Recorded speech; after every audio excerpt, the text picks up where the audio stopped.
Good morning everyone. आपण काल बघितले प्राण म्हणजे काय. आपल्या शरीरात मुख्य शक्ती प्राणशक्ती आहे, हे आपण कालच्या भागात बघितले. निरनिराळ्या नाड्याच्या माध्यमातून आपल्याला क्रिया, ज्ञान, अभिमान यांचे दर्शन घडते. मूळ मातेच्या उदरातून जन्माला आल्यानंतर जोपर्यंत पहिला श्वास घेत नाही तोपर्यंत त्याचा पिंड पूर्ण वाढ होऊ शकत नाही.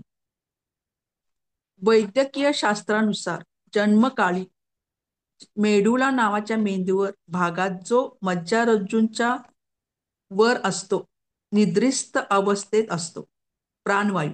मूल बाहेर येऊन नाळ तुटली की मातेकडून येणारा प्राणवायूचा पुरवठा बंद पडतो आणि हे प्राणवायू जागृत होतो, उत्तेजित होतो. मेंदूतील नाड्यामार्फत पहिला श्वास घेतला जातो आणि शेवटचा श्वास येईपर्यंत मनुष्याचा जीव राहतो. म्हणजे प्राण असेल तरच जीव असतो. हा प्राण इडा, पिंगला व इतर 72,000 नाड्यामार्फत शरीरांतर्गत सर्व प्रकारची कामे करतो. त्याच्याशिवाय शरीरातील एकही काम होत नाही. मनाची शक्ती प्राणावर केंद्रित केल्यास प्राण आपल्या ताब्यात राहू शकतो. म्हणजे प्राणायाम फार महत्वाचा आहे.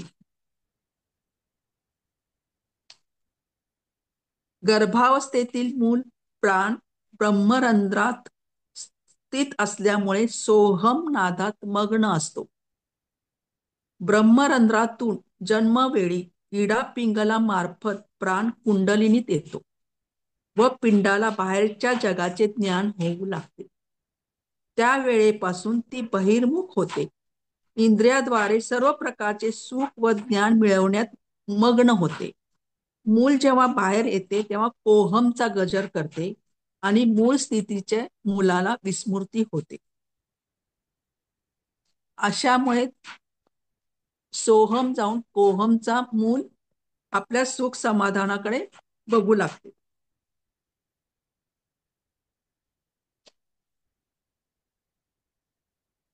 शरीरात हा प्राण मुख्य आहे असं भगवान व्यासाने ब्रह्मसूत्रात म्हटलेलं आहे.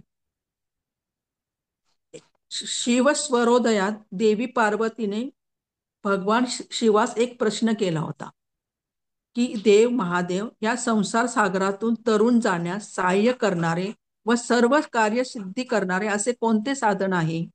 त्याचे उत्तर शिवाने असे दिले की हे देवी, प्राणच मुख्य साधन आहे. म्हणजे प्राण किती महत्वाचा आहे. प्राण हा सर्वांचा मित्र व सखा आहे. प्राणासारखा दुसरा बंधू नाही. त्यामुळे प्राण, अपान, व्यान, उदान व समान असे 5 याची अधिष्ठान देवता वायू असल्यामुळे प्राण इत्यादीसह वायूच म्हणतात.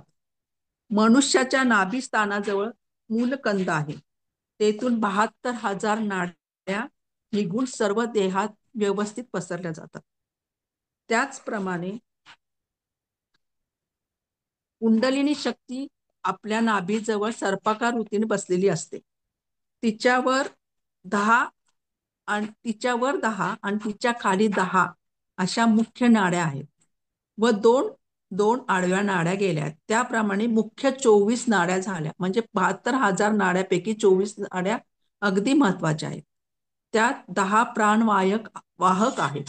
त्या अशा इडा, पिंगला, सुषुम्ना, गांधारी, हस्तजीवा, उषा, यशस्विनी, अलभूषा, कुहू आणि शंकिनी अशी त्यांची नावे आहेत. त्यात पहिल्या 3 अगदी मुख्य आहेत. त्यात इडा डाव्या भागात असते, पिंगला दक्षिण भागात असते आणि मध्य भागात सुषुम्ना असते.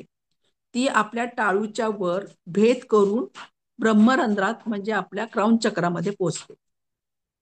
गांधारी डाव्या डोळ्यात, हस्तजीव्या उजव्या डोळ्यात, उषा उजव्या कानात, यशस्विनी डाव्या कानात आणि अलभूषा तोंडात असते आणि कुहू लिंगात असते आणि शंकिनी मूलस्थानात असते.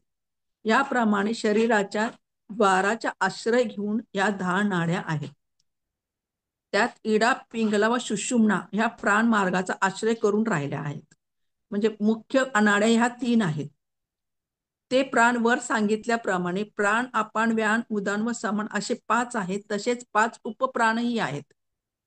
ते असे नाग, कूर्म, कुकुल, देवदत्त आणि धनंजय असे उपप्राण आहेत. त्यात प्राण हृदयात राहतो, अपान गुदस्थानात राहतो, समान नाभिस्थानात राहतो, उदान कंठस्थानात राहतो आणि व्यान सर्व शरीरात व्यापतो. तसेच नाग हा उद्धार म्हणजे ढेकर देतो. कूर्म नेत्राचे उन्मिलन म्हणजे उघडझाप करतो. शिंका आणणारा कुकुल आहे आणि जांभई देणारा देवदत्त आहे. आणि धनंजय हा सर्व शरीरात व्यापलेला आहे. तो मरणानंतरही काही काळ शरीरात राहतो.